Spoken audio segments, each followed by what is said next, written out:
Agora no. Isso, já estamos gravando.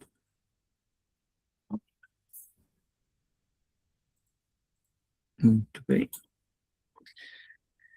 Boa noite, então, meus irmãos. Graça e paz de Jesus. Que bom, nós já estamos agora na aula de número 5, né, com a graça de Deus, avançando nesse curso para catecúmenos, né, que é a ideia de iniciantes na fé. Né? Então, na verdade, todos nós estamos num processo de aprendizado, né? E a ideia de catecúmenos é justamente voltada para aqueles que vão fazer a sua profissão de fé ou mesmo, né, serem batizados. Nós vamos começar então com uma oração e em seguida a gente passa aqui para a leitura do texto bíblico, o texto base ali de Lucas capítulo 15, né, versículo 11 a 32. Oremos. Bondoso Deus, eterno Pai, Senhor do universo, Senhor das nossas vidas, diante do Senhor nós nos colocamos por meio dos méritos de Cristo Jesus, fazemos isso com o perdão dos nossos pecados, gratos pela oportunidade que temos de continuar estudando a Tua Palavra, os Teus desígnios, ó Deus. Graças te damos, ó Pai, por esses que aqui estão, ó Pai, aqueles ainda que vão acompanhar essa aula posteriormente. Que o Senhor ilumine as nossas mentes e corações para compreender, ó Deus, o que o Senhor tem a nos dizer, ó Pai. Nós assim te pedimos. Mais uma vez, ó Pai, também nos lembramos daqueles que sofrem, daqueles, ó Pai, que estão fracos na fé. Pedimos, ó Pai, pela nossa igreja, pela celebração que nós teremos dos 44 anos da nossa igreja, e que o Senhor esteja à frente, ó Deus, de todos os nossos trabalhos, nossos projetos, abençoando as nossas famílias, em nome de Jesus. Amém. Muito bem, o texto base, então, da aula 5, né, o plano da salvação. Essa aula, na verdade, ela funciona como se fosse parte A e parte B, porque a próxima aula, a aula 6, né, vai tratar do outro lado do plano da salvação. Então, a aula 5 é o plano da salvação, e a aula 6, né, o outro lado da salvação, que diz respeito aí a uns temas bem específicos da igreja, que é a questão da predestinação, né? Um assunto assim que a gente vai ver a semana que vem, que às vezes não é muito claro, né, nas mentes das pessoas, e que obviamente precisa, né, ser esclarecido. Mas hoje nós vamos nos concentrar aí na primeira parte, então, aí, né, do plano da salvação, e o texto base está em Lucas 15, parte do versículo 11, que diz assim: continuou. Certo homem tinha 2 filhos. O mais moço deles disse ao pai: Pai, dá-me a parte dos meus bens que me cabem. E ele lhes repartiu os haveres. Passados não muitos dias, o filho mais moço, ajuntando tudo que era seu, partiu para uma terra distante e lá dissipou todos os seus bens, vivendo dissolutamente. Depois de ter consumido tudo, sobreveio àquele país uma grande fome. Perdão, que o celular tocou. Depois de ter consumido tudo, sobreveio àquele país uma grande fome, e ele começou a passar necessidade.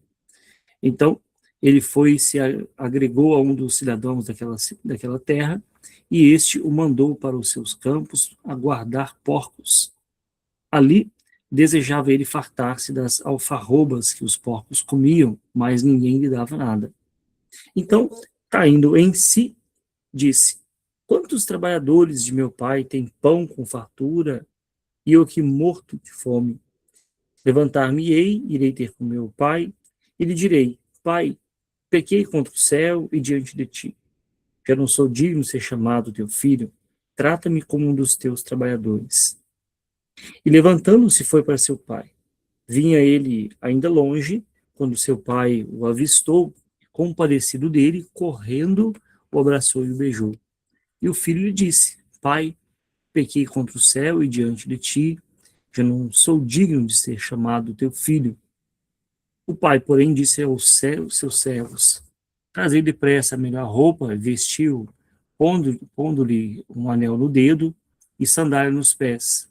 Trazei também e matai o novilho cevado, comamos e regozijemo-nos, porque este meu filho estava morto e reviveu, estava perdido e foi achado. E começaram a regozijar-se. Ora, o filho mais velho estava no campo, e quando voltava, ao aproximar-se da casa, ouviu a música e as danças. Chamou um dos criados e perguntou-lhe o que era aquilo. E ele lhe informou: Veio teu irmão, e teu pai mandou matar o novilho cevado, porque o recuperou com saúde. Ele se indignou e não queria entrar. Saindo, porém, o pai procurava conciliá-lo. Mas ele respondeu ao seu pai: Há tantos anos que te sirvo, sem jamais transgredir uma ordem tua, e nunca me deste um cabrito sequer para alegrar-me com os meus amigos. Vindo, porém, esse teu filho que desperdiçou os teus bens com meretrizes, tu mandaste matar para ele um novilho cevado.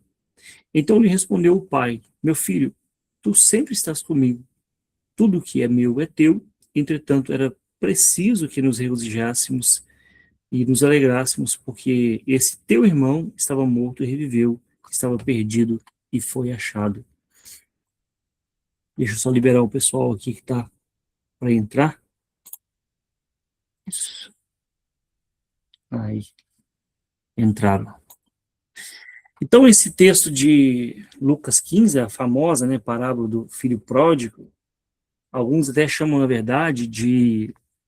porque ela narra a história dos dois filhos perdidos. E aí tem uns que vão chamar de a parábola dos dois filhos perdidos. Um perdido em casa, né, e um perdido que sai de casa. Obviamente que esses que ficam em casa, né, no caso o filho mais velho, dentro do contexto aqui, se você voltar no início do capítulo 15, né, aproximaram-se de Jesus todos os publicanos e pecadores para o ouvir, e murmuravam os fariseus e os escribas, dizendo: Este recebe pecadores e come com eles. Então, por causa dessa fala, Jesus vai contar, na verdade, 3 histórias: a da ovelha perdida, da dracma perdida e também do filho pródigo. Então, esses dois filhos, eles representam, vamos assim dizer, ah, os, os fariseus, né, os escribas, e os pecadores e publicanos. Por quê? Os perdidos que saíram de casa são esses publicanos, aqueles que não eram considerados mais povo de Deus. E o filho mais velho, né, ele representa nesse contexto aqui os religiosos, que se você observar a leitura do texto, o filho mais velho, ele não olha para o pai como pai, né? Ele tem uma relação com o pai também de empregado, né? Se você olhar ali no versículo 29, mas ele respondeu: A seu pai, há tantos anos que te sirvo, sem jamais transgredir uma ordem tua. Então veja que há um, uma ideia de superioridade, né? Eu consigo seguir todas as regras tuas, né? Assim como era a questão dos fariseus, né, dos escribas. Então, de qualquer forma, esse texto, ele nos fala justamente da necessidade que o homem tem de salvação, porque mesmo os que estão, né, no ambiente religioso, eles também são pessoas também caídas, carentes da graça de Deus e que podem nutrir uma relação equivocada com Deus, né, com o Pai aqui na história, uma relação não de filho, né, mas uma relação de patrão e empregado, né? Eu estou te servindo, né? Estou trabalhando para você e você não me dá nada, né? Vindo este teu filho, inclusive, você percebe aqui na fala do filho mais velho a maneira como ele trata o filho mais novo, né? Vindo, versículo 30, vindo, porém, esse teu filho, né? Observe que ele não chama de meu irmão. Meu irmão chegou aqui. Não, esse teu filho. Né? Então, esse texto ele traz essa ideia dos dois filhos perdidos. E dentro do nosso contexto aqui, é um texto bastante pertinente, porque a gente vai falar justamente do plano da salvação, né? Então, se a gente vai falar do plano da salvação, a gente precisa ter em mente que o ser humano se perdeu. Inclusive, Ainda, acho que semana passada eu vi um vídeo, achei bem interessante, um debate entre um católico e alguns evangélicos. E aí o evangélico, ele fez uma pergunta para o católico muito interessante sobre Maria, né? Porque a questão, o católico estava ali super exaltando Maria, e aí o evangélico falou com ele assim, perguntou ele, você acha que Maria foi salva? Aí o cara falou assim, claro. Aí ele falou assim, né, o evangélico, ela foi salva de quê então? Então quer dizer que ela tem pecado, né? Que ela precisa ser salva, né? Então, na verdade, todos, né, que nascemos nesse mundo, né, nós já nascemos, né, nessa condição de pecadores. E o nosso estudo ele tem esse sentido de falar desse plano da salvação de Deus. Como? Né? Aí a gente precisa voltar lá na história da criação, lembrando que Deus criou o ser humano à sua imagem e semelhança, né? Ali a expressão imago Dei, né? Deus cria o homem à sua imagem, conforme a sua semelhança, e esse design original, né, ele incluía provisão abundante e uma união perfeita. Né? Um casamento onde ambos se tornaram uma só carne, havia harmonia plena entre o Criador e a criatura. Então, nós estamos falando do o ambiente da criação, era esse ambiente onde Deus cria o homem, né, para estar numa relação com ele, em harmonia. Deus estabelece ali um casamento, onde os dois se tornam uma só carne. Então, havia uma comunhão ali. Só que Deus estabeleceu também ali, né, um teste, o teste da obediência. Alguns vão até chamar de pacto das obras, porque Deus, depois de estabelecer todas as coisas ali, criar todas as coisas, ele coloca o homem e ele faz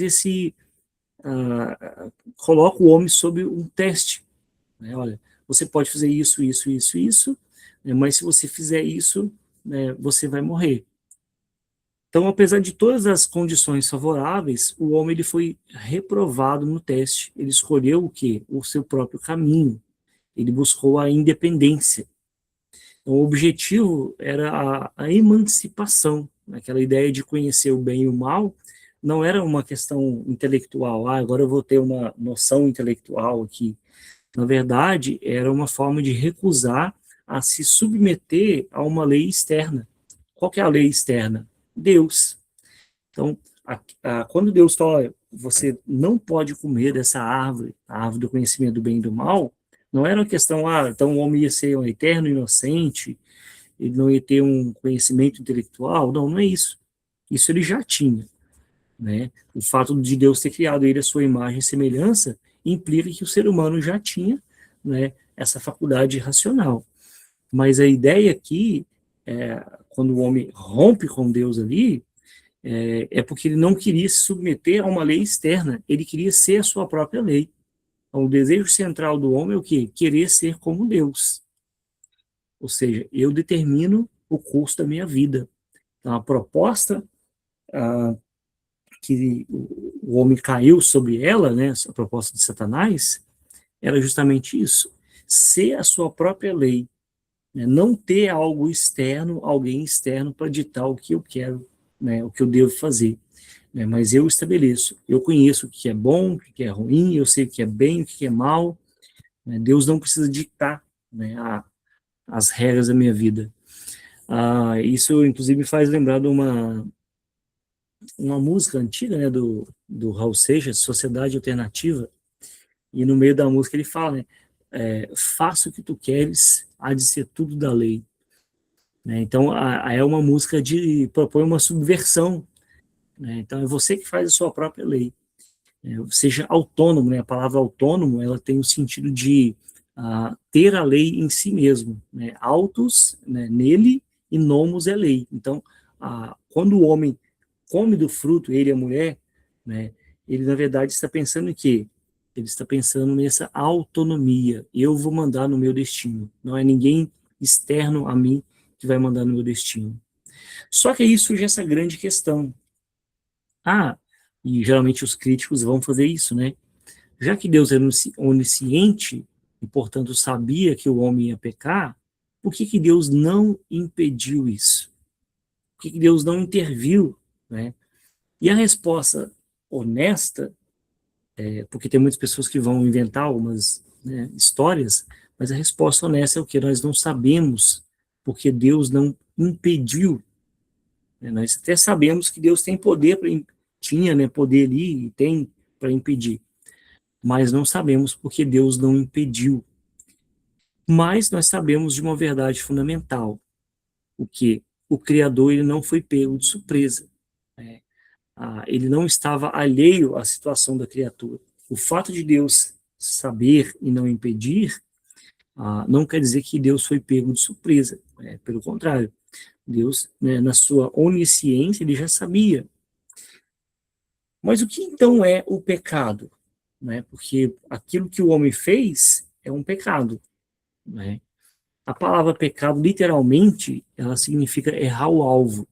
Né? Literalmente, significa errar o alvo. Tá, mas qual é o alvo que o homem errou?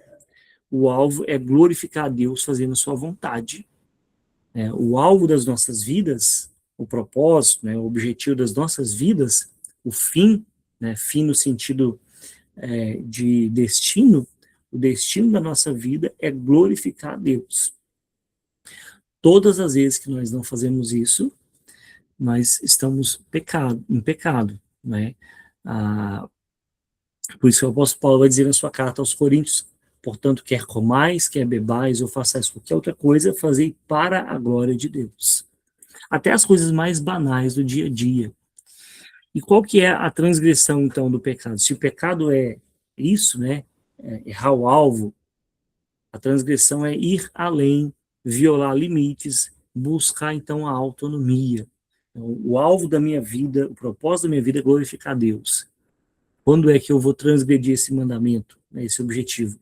Quando eu vou além, quando eu violo os limites estabelecidos por Deus, quando eu busco uma autonomia. Então, o pecado, ele reside no desejo, não apenas na ação. Nós herdamos de Adão tanto a culpa quanto a corrupção.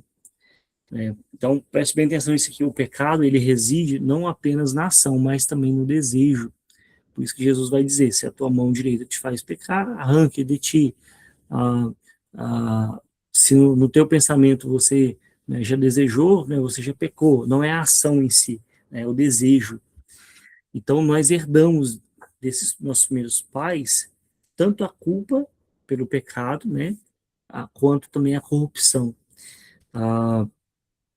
Por exemplo, né, um dos mandamentos lá, Êxodo capítulo 20, versículo 17, não cobiçarás, ele prova que atitudes internas também nos condenam. Então veja que não é só roubará, né, mas o cobiçar. Você tem um mandamento não roubarás, mas tem um mandamento também de não cobiçarás. Por quê? Porque o pecado não é só a ação, ele também é a intenção. Então ele nos afetou de tal forma que nada, né, da nossa estrutura enquanto seres humanos está longe, né, está fora do seu alcance. E quais foram então as consequências do pecado? Basicamente três: castigos naturais, né, são as consequências diretas das falhas cometidas. a, né, Gálatas capítulo 6, versículo 7, né, a colheita do que se planta, aquilo que o homem plantar, ele vai colher, né, e são os efeitos naturais do pecado. Mas existe também os castigos disciplinares, que são aqueles impostos por Deus para correção, que visa o retorno do homem ao Senhor. Então, entre as consequências da queda, existem os castigos naturais, aquilo que eu semear, eu vou colher.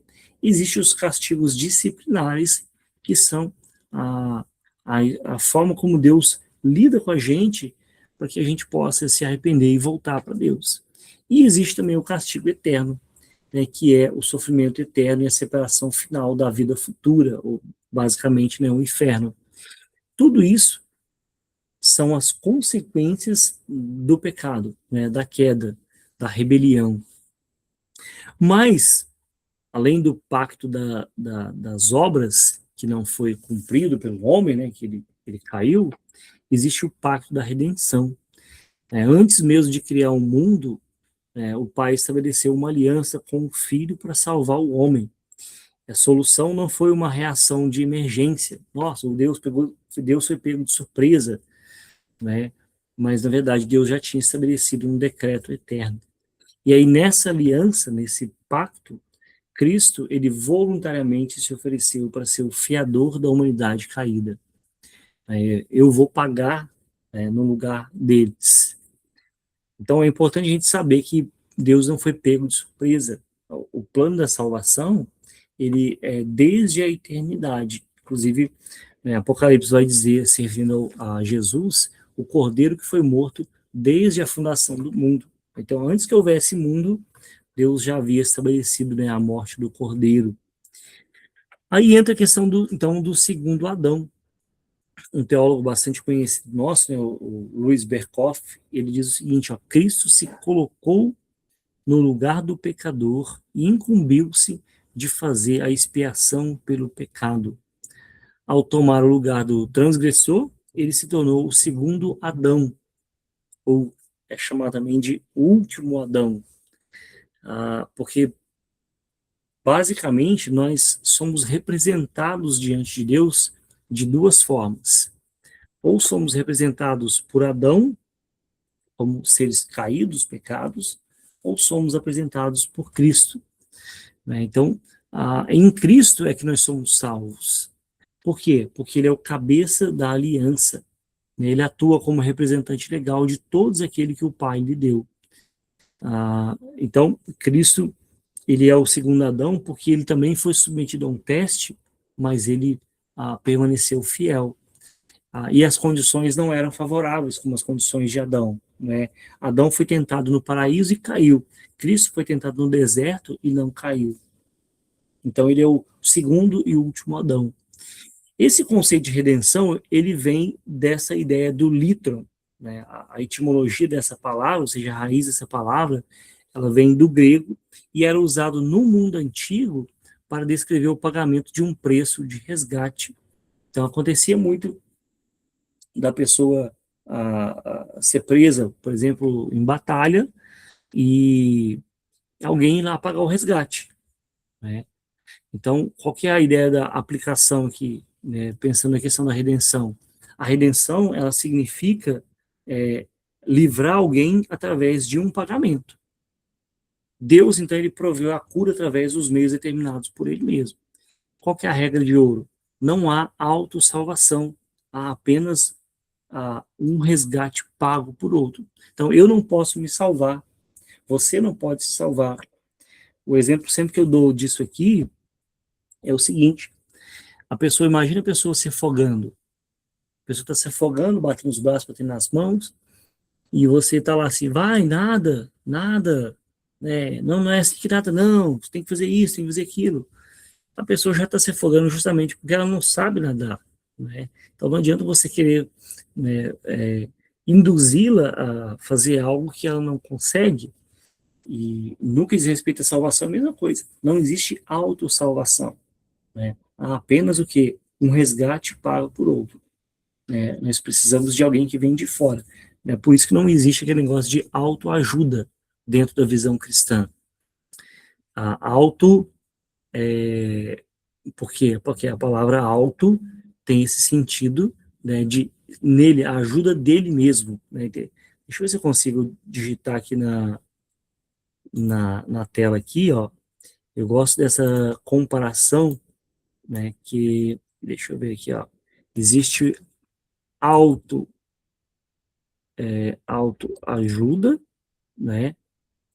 que é o que geralmente as pessoas pensam, que existe ali e tal, deixa eu colocar uma cor diferente aqui, ver se parece mais. Pareceu assim? Tá vendo aí? Não? Não consegue ver na tela? Autoajuda? Não, não dá para ver, pastor. Não? Ué, por que será, hein? Pra mim aqui tá funcionando. Ué, eu tô Na digitando minha aqui. mesmo não tá. Ninguém tá vendo? Então achei que funcionava para todo mundo. Não.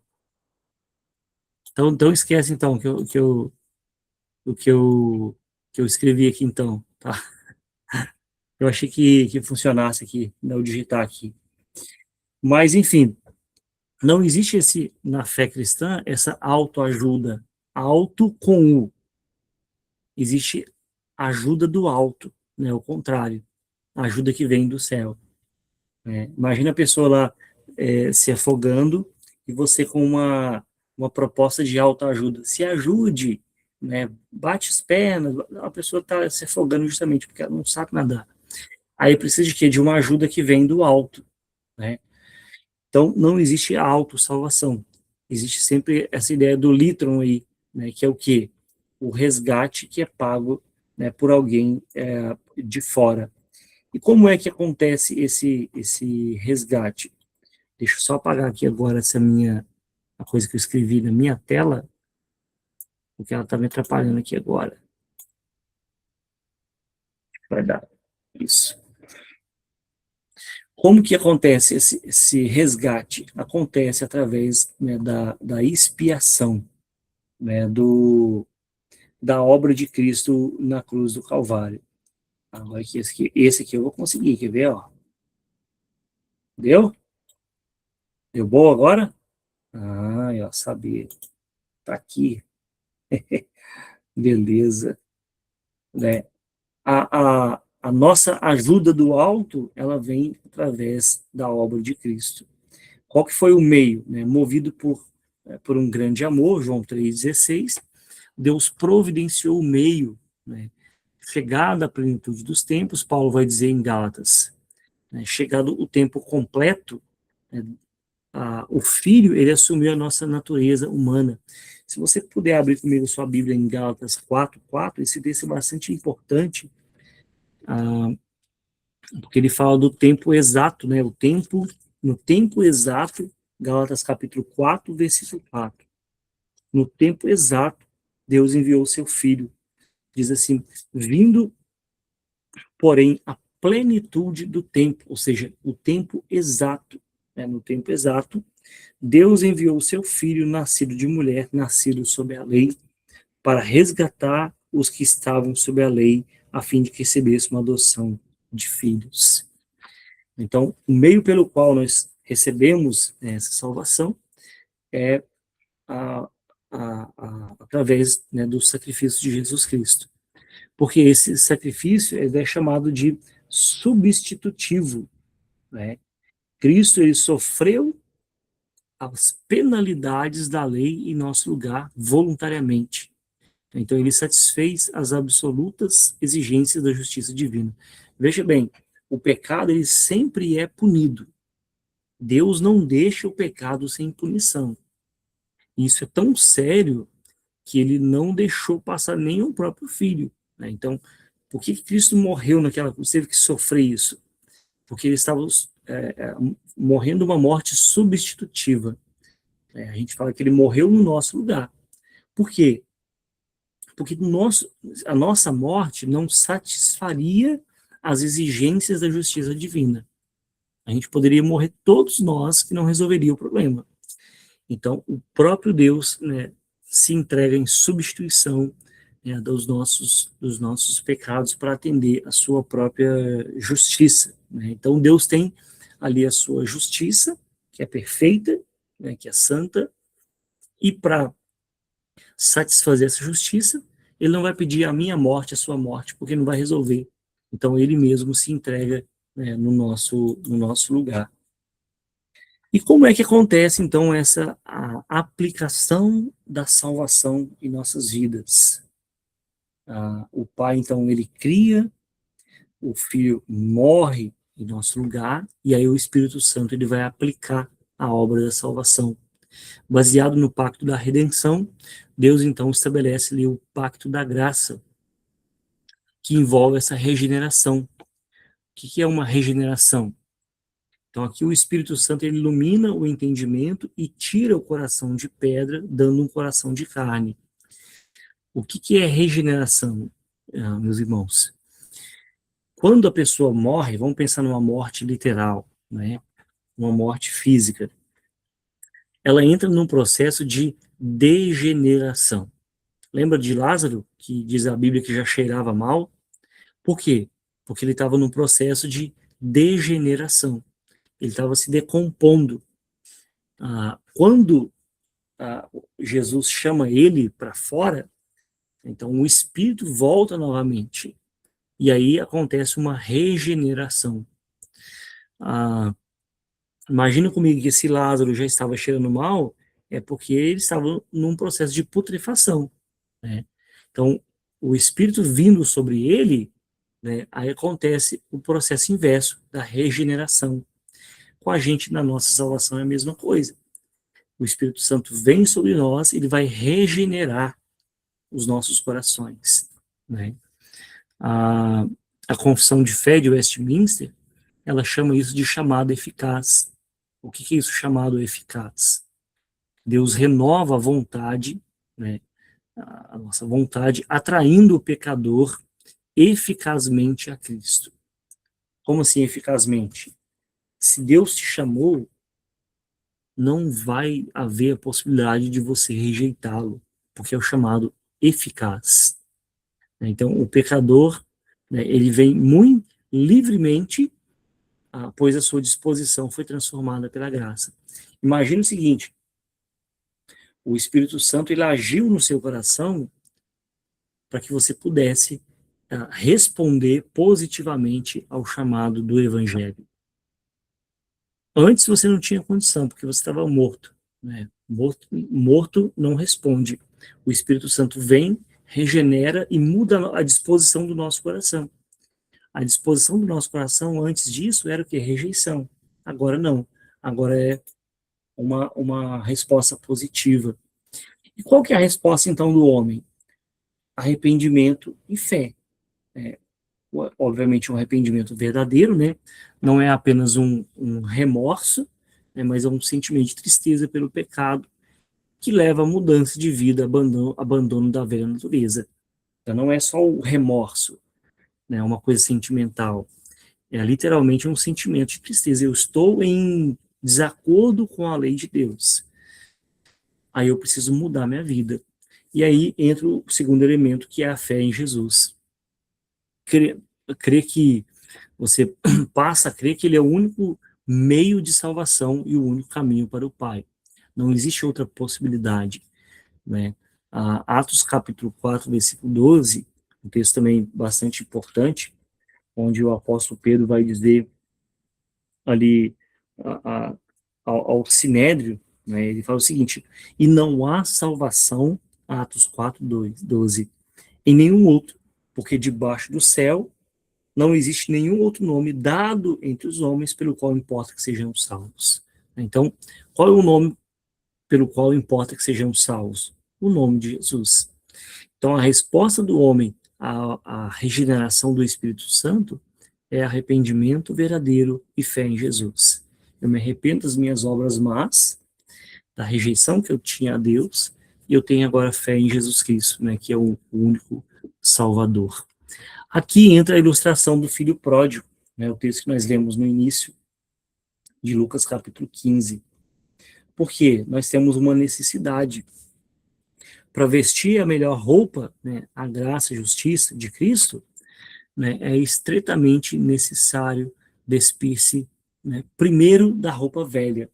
Então, a Bíblia usa muito essa linguagem de nos despir do velho homem, né, do revestir o novo homem.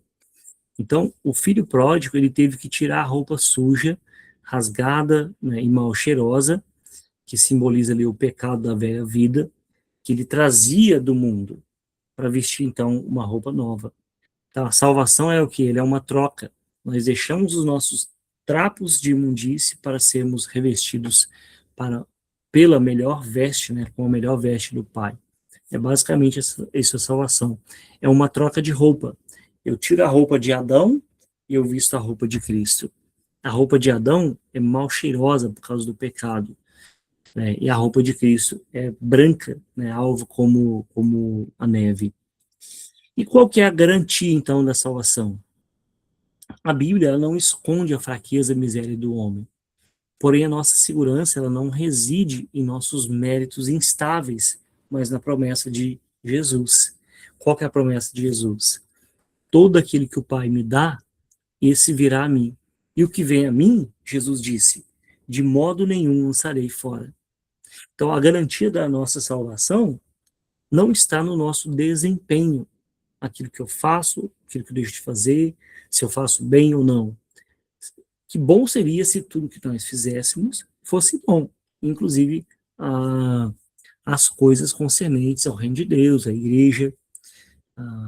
Mas é importante que a gente entenda que toda a nossa vida está diante de Deus.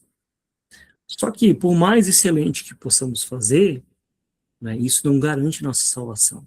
O que garante a nossa salvação é a promessa imutável de Jesus, que aquele que o Pai o deu, né, esse virá a ele, irá até Jesus. E esse, de modo nenhum, Jesus lançará fora. João 5:24, Jesus vai dizer, quem crê no Filho tem a vida eterna. Então, essa é a garantia da nossa salvação. No plano da salvação, o homem caiu, mas Deus o restaurou. Né? Deus enviou seu Filho justamente para que o homem pudesse mudar de roupa, deixar a roupa do pecado. Então, para a gente fazer um resumo aqui, a ordem da salvação ela é garantida pela livre eleição de Deus, né, Deus que elege, ela é baseada na obra expiatória de Cristo, que é o resgate, ela é iniciada em nós pela regeneração do Espírito Santo, caso contrário nós estaríamos mortos ainda, e ela é recebida através do arrependimento e da fé. Por último, ela é confirmada pela promessa de que ele nunca nos lançará fora. Se Jesus te salvou, né, hoje, ontem, semana passada, você não vai perder a salvação, porque a salvação não é baseada no que você faz, e sim naquilo que Cristo fez. Essa é a garantia da nossa salvação. Entendeu? Entenderam, meus irmãos? Eu fui muito rápido. Não, deu boa. Deu boa? Me lembrei do Ezequiel 37 também, que tem o Vale dos Ossos Secos, né? Que daí Deus também colocou espírito Isso, naqueles ossos lá. É a mesma, faz um link total ali com Ezequiel 11, que é o novo coração, espírito. sim, isso mesmo. A ideia do novo coração está baseada ali, né? Uhum. E aí ali Deus estava falando, né, de como ele agiria no seu povo, né? Um povo que estava perdido, né? Estavam todos ali na Babilônia, né? Afastado, né? Então, quem vai ressuscitar esse povo é o Espírito de Deus, né? Quando o Espírito vem sobre esse povo, né, eles começam a levantar, né? É a mudança do coração, né?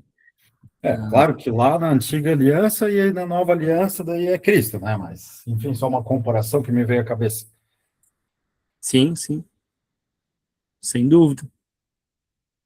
A gente é receptível, então, a esse chamado eficaz, justamente, ele é eficaz justamente por isso, porque ao nos chamar, o Espírito Santo já trabalhou, né, possibilitando que nós aceitássemos o chamado, né, atendêssemos o chamado, né, nem aceitar a palavra correta, né, atender o chamado, receber o chamado, né, porque antes, assim como a gente prega para as pessoas, elas não entendem, não escutam, não respondem positivamente, não é porque você prega mal, né, é porque o Espírito Santo ainda não trabalhou no coração da pessoa.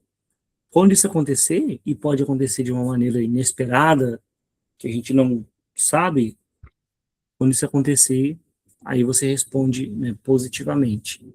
E aí a gente fica chateado porque você prega, a pessoa prega, a pessoa não converte. Aí vai alguém lá de fora, né, daqui a um ano, alguém lá, conheceu alguém lá, prega para a pessoa converte. Você fica pé da vida, assim, não é possível, gente, eu preguei para ser abençoado aí, teve alguém que foi lá. Não, é que o Espírito Santo trabalhou. E talvez até usou aquilo que você pregou, né, para despertar, né? Mas a pessoa só responde positivamente por causa, né, da ação do Espírito Santo regenerando o coração. Tranquilo? Show. Deixa eu parar aqui, então, a apresentação, para a gente orar, então, mais uma vez, né, com a graça de Deus. Essa aula também vai lá pro YouTube, tá? Logo, logo já bota daqui para subir lá, tá bom? E nós oramos, então, mais uma vez, meus irmãos.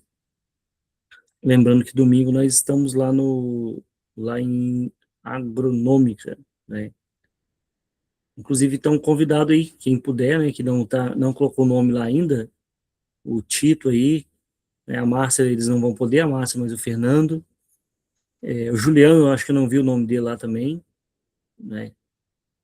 A Kathleen também, se puder também, né? Tá aí também. O Arnoldo não pode também. Enfim, quem puder, né? E quiser, coloca o nome na lista lá, tá bom? Dúvidas pode mandar depois pelo WhatsApp também, no grupo ali dos catecúmenos, tá bom, gente? Fica à vontade, viu? E vamos dar prosseguimento aí, na semana que vem, né? O outro lado do plano da salvação, lição 6, né? Onde a gente vai falar sobre a questão da eleição, ok? Oremos então. Damos-te graças, nosso Deus e Pai, em nome de Jesus, nosso Senhor e Salvador, pelo cuidado que o Senhor tem com as nossas vidas, que antes da fundação do mundo o Senhor já nos escolheu em Cristo, não foi pelos nossos méritos, e nós somos gratos por isso, Pai. Porque o Senhor também não somente nos escolheu, mas também nos chamou, nos convenceu do pecado, da justiça, do juízo, e hoje o Pai tem nos preservado nessa fé. Obrigado por tudo que você tem feito em nossas vidas. Continue nos abençoando no restante dessa noite. Nas próximas aulas também nós assim te pedimos em nome de Jesus. Amém. Amém. Até a semana que vem, ou até domingo, né? Deus Até abençoe, domingo, meus pastor. irmãos. Amém. Deus Isso. abençoe. Valeu. Valeu. Tchau, tchau, pessoal. Tchau, tchau. Tchau, tchau.